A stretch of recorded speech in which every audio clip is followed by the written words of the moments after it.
Hi everybody, hi Mom. Okay, I'm sitting here working on a journal and I've done this with a, what do they call it? Parchment? No, glassine bag. I don't know why, I never can remember that. So I wanted to vintage it up because I'm doing a vintage book. And this is what I'm going to do with it. Because it's the larger one, it actually covers my page, don't want to lose out on my writing space, so I'm just going to glue the top here, and then you'll be able to flip it up and write underneath it, but you can load it with other ephemera or pieces of, sheets of writing paper. So I thought I would show you how I got this look. We're going to use a glassine bag, which I got from A Tattered Dream on Etsy. I'm gonna widen out a little bit. I think I'm a little too close. And these are what size are they? Hang on. 5 3/4. The top of the bag is like 8 1/4 up the back part. Okay, so I have put paper in here. Now, this is actually the fly leaf out of a book. You know how you get a couple of pages that are blank? So the bonus is you get this when you do it this way. This is what I ended up with. This was part of the fly, and you get a nice embossed paper, so you can just simply fold it and make a pocket out of it for your journals. It's kind of cool because it's out of a ripped book. Okay, so I have this Anna Griffith. It's an oldie, but it's the bigger ones. It's not your typical. This one is 5 1/4 by 7. Yeah, about 7 inches. Now it still doesn't cover the whole bag, but I'm okay with that having a border, and I'm doing it upside down because the pattern actually goes this way and the top of the bag is here, but it actually looks fine. So like I said, it's not going to cover the whole thing. I'm just going to center it. I have a little bit of a border here. I'm going to make sure I push that all the way up, and then I'm just going to run it through, and I'll be right back. I will be very quick with this. At least I hope so.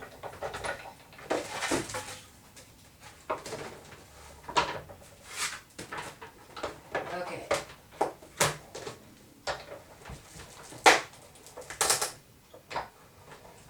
Okay, something's going wrong here. Huh. Why did it do that? I don't know. There we go. Okay. Now the reason I didn't do that ahead of time is because I wanted to show you how I did it with the paper and everything. Okay, so then you just take it out, and then what you want to do is okay, so I forgot to tell you, the reason I do that is because if you just ran this through without the paper inside, you'd probably rip the bag.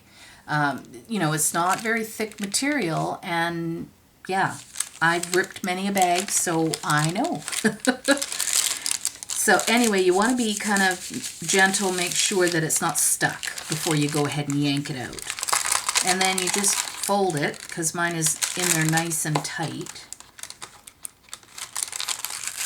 Okay, perhaps not. There we go. Watch me rip it on camera. That would be terrific. Hang on, let me get my hand down there. Don't you love the sound of that? There we go. Okay, so you see, you got a nice little embossed piece of paper that you can use later. So this is what you end up with. Now, I don't want that color. So I'm going to grab my ugly pizza box. I'm sure you guys have seen this a few hundred times. Okay. And then what I'm using is the walnut ink, and it's watered down. I'd say it's probably 1/4 ink and the rest is water. So I don't really even need to, you know, do this because it's all mixed. And there's no glitter in it. It's just ink. Now because I'm going to do them as flips, I am going to spray the back too. You know, I think of this stuff as almost like a conditioner because it does change the feel of the paper when you're using it on paper and whatnot. I'm just going to give it a quick dry.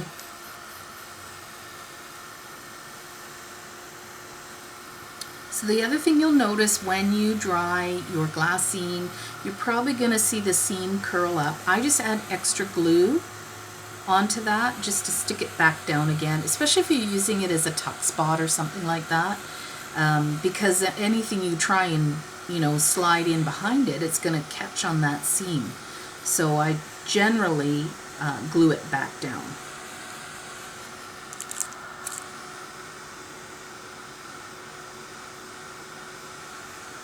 So it just kind of takes away that white look to it. I really hate that, especially if you're putting it in with vintage. If you're going with white pages, then great, but yeah, I just don't like the look personally.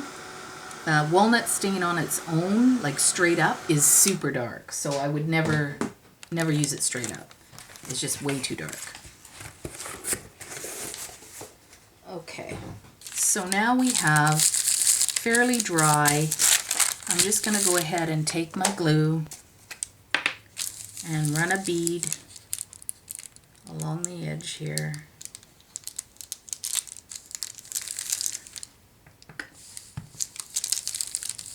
I don't know, do you guys do that too? I always end up doing that, but I'm right-handed. Why I don't put my glue on my right side, I have no clue. I always make life harder for myself. I have to consciously think about doing it, and then I'll do it.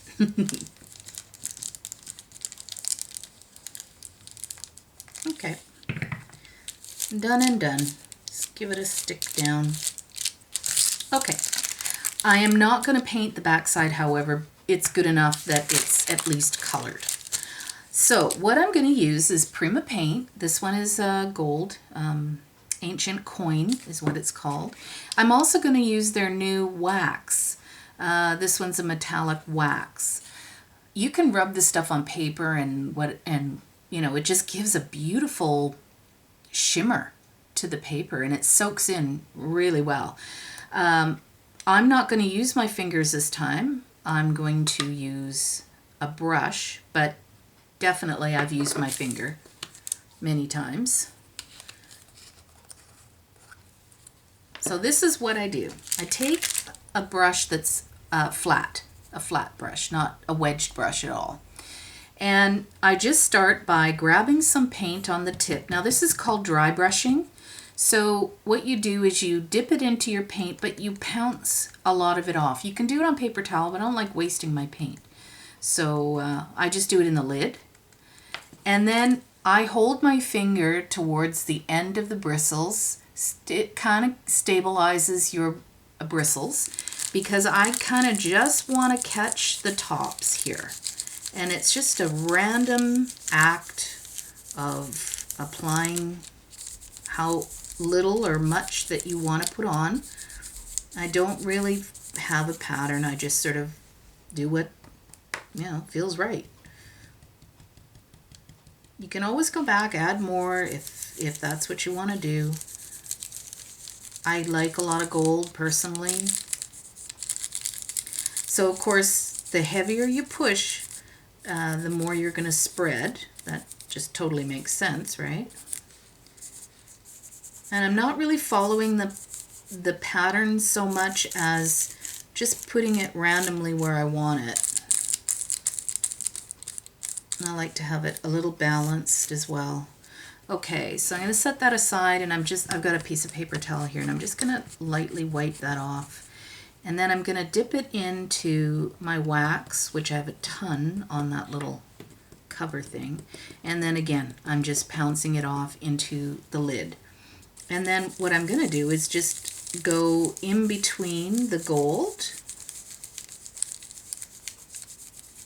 And again, it's going to be however much or little you want.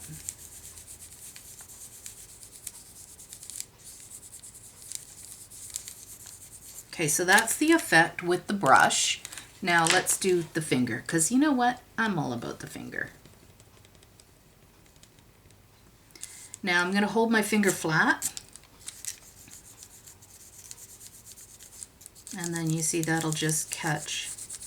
If you do it this way, you're going to find you're going to go deep, hold it flat, and just catch the ridge.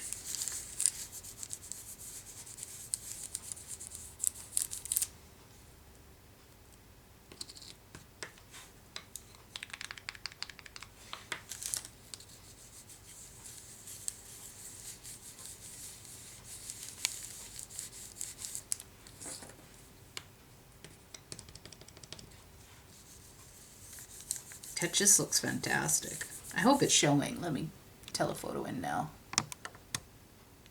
Oh yeah, that looks so cool. And just an easy way to dress up a bag, you know. And now it looks old.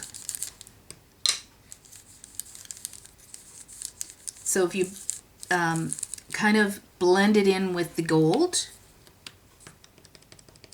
I think you might like the effect better. You know, like make sure you touch it.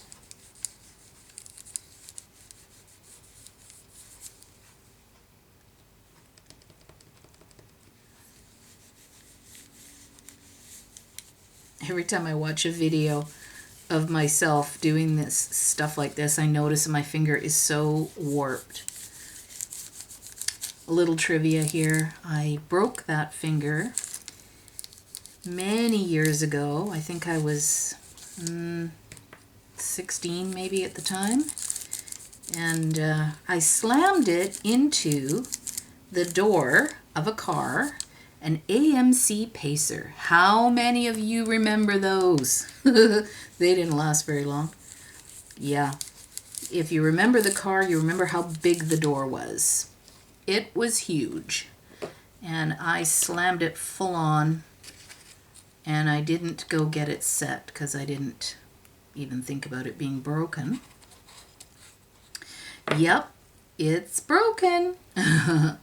So I'm going to do the same with the gold, but because it's really liquid, the gold, I'm going to take a little, dab a little bit off of onto a paper towel. But the Prima paint dries super fast. So yeah, you might not have a lot of working time with it. I just kind of like a lot of gold. I don't know if I'm getting it all on camera now, but